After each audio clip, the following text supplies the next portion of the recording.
Welcome to Chillin' 101. We hope this video helps. You start by confirming prerequisites. You must have a Firebase project and Node, JS 14 or later installed. Run Node V and npm v to verify versions. Next, choose the SDK flavor you need, web, Android, or iOS, and enable services like Auth or Firestore in the console. Once done, initialize your local project with npm init or use your app template. Then install the Firebase CLI with npm ig Firebase tools, so you can manage deployments and run emulators locally. Now you install and configure the SDK. For web, run npm i Firebase at latest, and for mobile, use the Platform Package Manager, Gradle, Maven, or CocoaPods.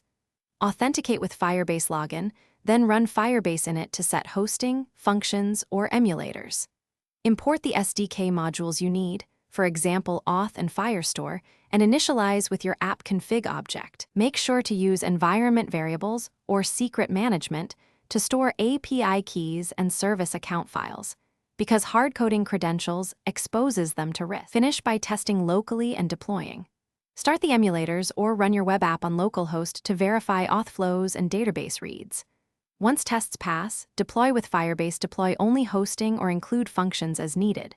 If something fails, check 3 common issues: mismatched SDK and CLI versions, incorrect service account or API key placement, and disabled Firebase services in the console. If errors persist, inspect logs. Enable verbose output, and revert to a minimal reproducible example to isolate the problem quickly. Thanks for watching. Consider subscribing if we helped you.